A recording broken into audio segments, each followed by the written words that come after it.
Assalamualaikum teman-teman semua, semoga rezeki kalian lancar, keluarga sehat, dan doa baik selalu kembali pada kalian. Hari ini aku bawa kisah yang bikin hati tercabik, cinta dan persahabatan yang ternyata penuh pengkhianatan. Sahabat yang paling kupercaya, orang yang selalu ada sejak kecil, justru menusukku dari belakang. Saat aku menunggu lamaran, diam-diam mereka menyimpan rahasia kelam yang bisa menghancurkan hidupku. Awalnya aku tak percaya. Kupikir aku salah lihat. Tapi mataku sendiri menyaksikan senyum yang berubah jadi luka, tawa yang ternyata penuh kebohongan. Air mataku jatuh. Aku hampir kehilangan segalanya. Namun justru di titik itulah aku menemukan kebenaran paling pahit dan harus memilih jalan yang sulit. Inilah kisahku. Pengkhianatan sahabat yang tak pernah kuduga. Hari itu seharusnya menjadi awal kebahagiaan baru. Aku duduk di kamar, menatap gaun sederhana yang sudah kupersiapkan untuk acara lamaran minggu depan. Semua orang di rumahku sibuk menyiapkan acara, mulai dari dekorasi ruang tamu sampai menata meja penuh kue.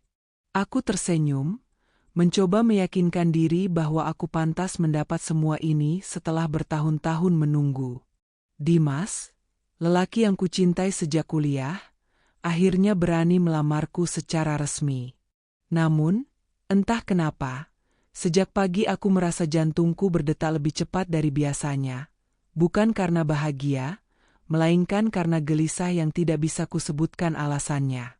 Perasaan itu seperti bisikan samar, seolah ada sesuatu yang tak beres di balik semua senyum yang terlihat di hadapanku. Aku mencoba menepisnya, tapi rasa resah itu semakin menekan dada, membuatku sulit bernapas tenang. Namaku Arini, 24 tahun, perempuan sederhana yang sehari-hari bekerja sebagai karyawan administrasi. Hidupku tak pernah istimewa, tapi aku selalu berusaha bahagia dengan hal kecil. Aku anak pertama dari 2 bersaudara, terbiasa mandiri sejak ayahku jatuh sakit beberapa tahun lalu. Dari dulu aku selalu percaya pada cinta, meski banyak orang berkata cinta itu sering menyakitkan. Dan ketika aku bertemu Dimas, 26 tahun, keyakinanku seakan terbukti. Dia baik, perhatian, dan keluargaku pun sudah menerimanya. Bahkan ibuku sering bercanda bahwa Dimas adalah anak kesayangan baru, karena begitu sering datang membantu urusan rumah. Aku merasa hidupku akhirnya lengkap, hingga satu hal kecil mulai mengusik.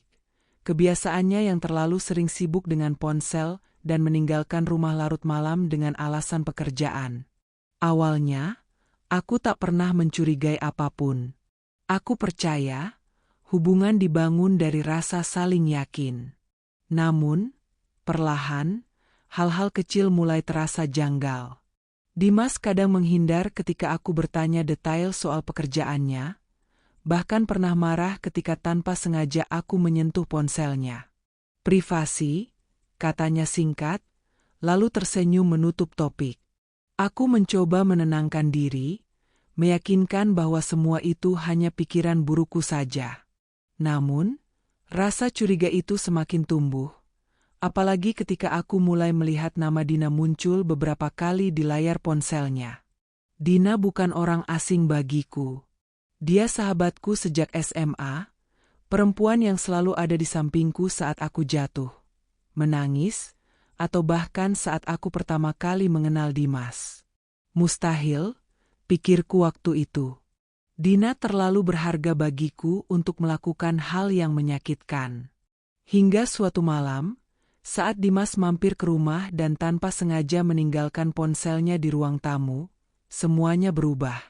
Layar ponselnya menyala, menampilkan sebuah notifikasi yang langsung membuat darahku berdesir cepat. Pesan dari Dina.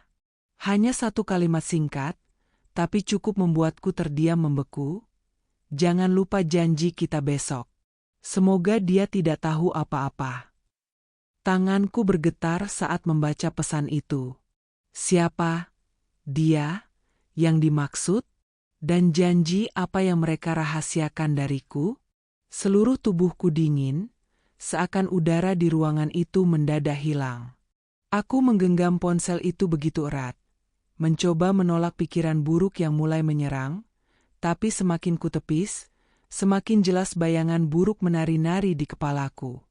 Malam itu aku sulit tidur, hanya bisa menatap gelap dengan jantung berdetak tak beraturan. Keesokan harinya, aku mencoba bersikap normal. Dimas datang menemuiku dengan senyum lembut, seakan tidak ada hal mencurigakan yang pernah kulihat semalam. Dina pun ikut datang, membantu ibu menyiapkan dekorasi ruang tamu untuk acara lamaran. Mereka bercanda, tertawa, dan aku hanya bisa memperhatikan dalam diam. Mataku terus mengawasi, mencoba menangkap sesuatu di antara mereka. Dan semakin lama kuamati, semakin jelas ada yang aneh. Tatapan mata yang sesekali bertemu lalu buru-buru dialihkan, senyum samar yang muncul tanpa alasan jelas, dan cara Dina memanggil nama Dimas dengan intonasi berbeda dari biasanya. Aku menelan ludah, dada terasa sesak. Aku tahu ada sesuatu yang disembunyikan, tapi aku belum punya bukti. Yang jelas, sejak detik itu aku bertekad mencari kebenaran. Meski hatiku sendiri mungkin akan hancur ketika semuanya terbongkar. Malam itu aku memutuskan melakukan sesuatu yang biasanya tak pernah kulakukan, menguji mereka. Aku pura-pura bilang pada Dimas dan Dina bahwa aku harus keluar sebentar membeli beberapa perlengkapan dekorasi yang lupa disiapkan. Padahal sebenarnya aku hanya ingin melihat apa yang mereka lakukan tanpa kehadiranku. Aku berjalan keluar rumah, tapi tidak benar-benar pergi jauh. 15 menit kemudian aku kembali dengan langkah pelan, hati berdebar kencang. Dari celah pintu ruang tamu, aku melihat mereka duduk berdampingan. Dina tampak berbicara serius, wajahnya tegang. Dimas menggenggam tangannya, mencoba menenangkannya. Aku menahan napas, tubuhku gemetar. Rasanya darah berhenti mengalir saat aku melihat bagaimana jari jemari mereka saling bertaut, sesuatu yang seharusnya tak mungkin terjadi di hadapanku. Aku ingin menerobos masuk, berteriak, menuntut penjelasan. Tapi kakiku seakan terpaku, tak mampu bergerak. Perlahan aku membuka pintu, dan bunyi engsel berderit membuat mereka menoleh panik. Dina buru-buru melepaskan tangannya dari genggaman Dimas, sementara wajah Dimas pucat seolah baru ketahuan mencuri. Aku menatap mereka bergantian, mencoba mengeluarkan suara meski tenggorokanku terasa kering. "Apa yang barusan kulihat?" tanyaku dengan nada bergetar. Dimas berusaha tersenyum, meski jelas gugup. "Arini, ini bukan seperti yang kamu pikirkan." Dina hanya menunduk, matanya berkaca-kaca. Aku tertawa hambar, tawa yang terdengar asing bahkan di telingaku sendiri. "Bukan seperti yang kupikirkan? Aku lihat sendiri tangan kalian berpegangan. Apa aku buta?" Suaraku meninggi, hampir histeris. Udara di ruangan mendadak begitu berat, membuatku sulit bernapas. Dina akhirnya membuka suara dengan lirih, "Rin, aku bisa jelaskan, tolong jangan salah paham dulu." Ucapan itu justru membuat dadaku semakin sesak. Sahabat yang selama ini selalu kupeluk saat aku jatuh, kini berdiri di hadapanku dengan wajah penuh kebohongan. "Jangan salah paham? Kau pikir aku tidak melihat jelas?" Jawabku tajam. Dimas mencoba mendekat, tapi aku mundur 2 langkah, menahan tangis yang hampir pecah. "Kalian pikir aku ini apa? Boneka yang bisa kalian permainkan?" Aku berteriak. Dina terisak, tapi air matanya hanya membuatku semakin muak. Malam itu aku masuk ke kamar, membanting pintu, lalu menangis sejadi-jadinya. Semua yang selama ini kupercaya terasa runtuh dalam sekejap. Di dalam kamar, aku duduk di lantai dengan tubuh bergetar. Ponselku berdering berkali-kali, pesan masuk bertubi-tubi dari Dimas. "Arini, maaf. Ini cuma salah paham. Tolong buka pintunya." Pesan lain datang dari Dina, "Aku nggak pernah berniat nyakitin kamu, Rin." Tanganku bergetar saat membaca itu, lalu kubanting ponsel ke kasur. Air mataku tak berhenti mengalir. Kenapa harus dia? Kenapa harus sahabatku sendiri? Bisikku berkali-kali. Malam itu aku merasa seperti orang asing di rumah sendiri. Dinding kamar seolah menyempit, menghimpit dadaku hingga aku hampir tak sanggup bernapas. Aku mulai bertanya-tanya apakah semua ini hanyalah awal dari sesuatu yang lebih buruk. Pagi harinya, aku mencoba bangkit dengan wajah sembab. Aku keluar kamar dan mendapati Dina masih ada di ruang tamu, menatapku dengan tatapan bersalah. Dimas duduk tak jauh darinya, wajahnya lelah seperti tak tidur semalaman. Mereka berdua langsung berdiri ketika aku muncul. "Arini, tolong dengarkan dulu penjelasan kami," kata Dimas. Aku menghela napas panjang, menahan amarah yang masih membara. "Baik, katakan padaku sekarang." "Aku ingin dengar semuanya," ujarku dingin. Dina menatapku sebentar, lalu menunduk. Kami memang punya rahasia yang belum bisa kami ceritakan." Hatiku makin hancur mendengarnya. Rahasia apa lagi yang bisa mereka sembunyikan di balik semua ini? Dan kenapa aku harus jadi orang terakhir yang tahu? Saat mendengar kata rahasia, aku langsung merasa ada sesuatu yang jauh lebih besar dari sekadar genggaman tangan semalam. Aku menatap mereka bergantian, menunggu penjelasan yang sejujurnya. Dina menghela napas, lalu berkata lirih, Aku pernah dekat dengan Dimas sebelum kamu, Rin. Jauh sebelum kalian resmi pacaran." Dunia serasa berhenti berputar. Aku menoleh ke Dimas, wajahnya menunduk dalam, seakan membenarkan ucapan itu. Dadaku seperti diremas keras, sulit sekali bernapas. Jadi, selama ini aku menjalin hubungan dengan pria yang pernah menjalin kisah dengan sahabatku sendiri, dan mereka sama sekali tak pernah jujur padaku. "Kenapa tidak bilang sejak awal?" tanyaku parau. Tak ada jawaban selain tatapan kosong dan rasa bersalah yang makin membuatku hancur. Aku berdiri dengan tubuh gemetar, mencoba menahan diri agar tidak roboh di hadapan mereka. "Jadi selama ini kalian menipuku? Aku ini apa? Bahan uji coba?" Suaraku pecah. Dimas buru-buru menggeleng. "Tidak, Arini. Aku serius sama kamu. Hubungan dengan Dina itu sudah lama sekali berlalu." Tapi Dina menambahkan dengan suara bergetar, "Bukan hanya itu, Rin, yang lebih buruk, keluarganya sudah tahu. Mereka sebenarnya lebih setuju kalau Dimas bersamaku, bukan denganmu." Kata-kata itu seperti petir di siang bolong. Aku terpaku, darah seakan berhenti mengalir. Jadi bukan hanya rahasia pribadi, tapi keluarganya pun diam-diam menyimpan kebenaran pahit ini. Dunia yang kupikir penuh kebahagiaan menjelang lamaran, ternyata hanyalah panggung sandiwara. Aku merasa dikhianati bukan hanya sebagai kekasih, tapi juga sebagai sahabat. Dina, orang yang selalu kupeluk saat menangis, rupanya menyimpan luka bersamanya yang tak pernah benar-benar usai. "Kenapa kalian tega?" tanyaku dengan suara nyaris tak terdengar. Dina mulai menangis terseduh, sementara Dimas mendekat mencoba meraih tanganku.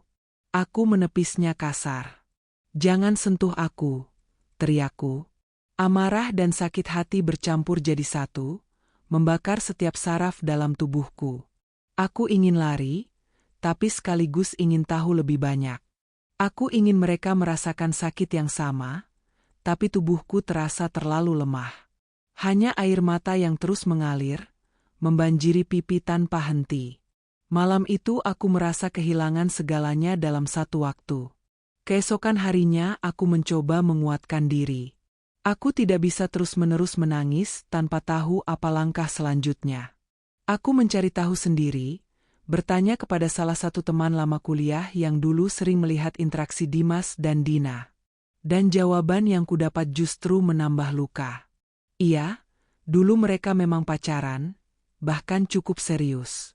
Banyak yang kaget ketika tiba-tiba mereka putus dan Dimas dekat sama kamu, kata temanku. Aku hampir pingsan mendengarnya. Jadi bukan hanya hubungan singkat, melainkan kisah lama yang masih menjadi rahasia gelap. Aku kembali ke rumah dengan hati yang lebih hancur, merasa semua orang tahu kecuali aku. Aku merasa seperti orang bodoh yang ditertawakan dunia. Dengan tekad yang tersisa, aku akhirnya memutuskan menghadapi mereka berdua sekali lagi. Aku duduk di ruang tamu, menatap Dimas dan Dina yang duduk di hadapanku. Aku sudah tahu semuanya, kataku datar. Wajah mereka sama-sama kaget, seakan rahasia mereka sudah tak ada artinya lagi.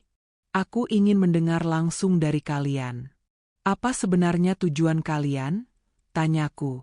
Dimas berusaha meyakinkan bahwa hubungannya denganku tulus, sementara Dina menangis, merasa tak layak disebut sahabat.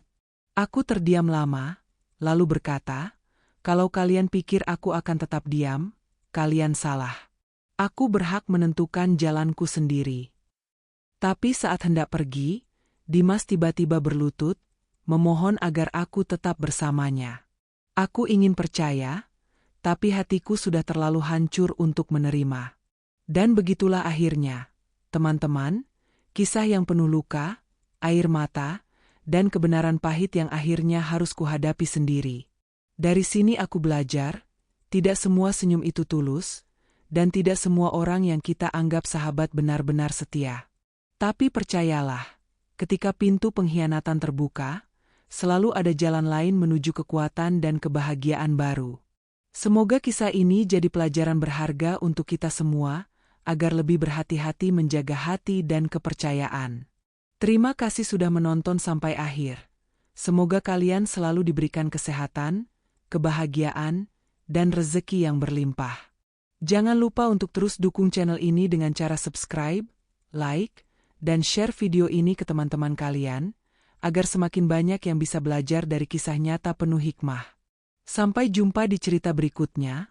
Wassalamualaikum warahmatullahi wabarakatuh.